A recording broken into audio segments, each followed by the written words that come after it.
upami urang hoyong hate urang teh nyantel wae ka Gusti Allah teh.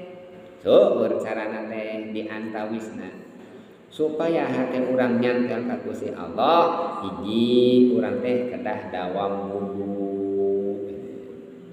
Jadi asap dawam wudu pan horeang teh dawam wudu.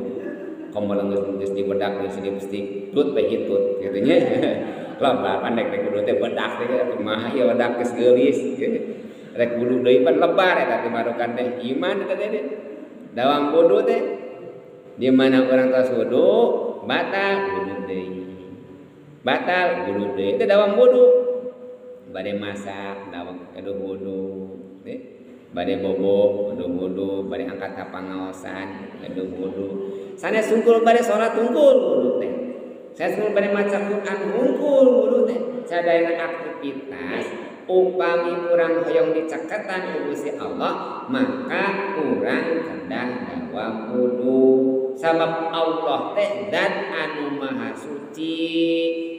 Sok nyaketan teh jalmi anu suci, cirina jalmi nu suci teh sok bebersih, nyata jalmi nu sok wudu. Jalmi nu sok wudu eta teh jalmi ciri jalmi anu suci, nu sok disarengan ku Gusti Allah. Eta jalmi nu hoyong caket ka Gusti Allah kedah dawam wudu. Oh sok tara.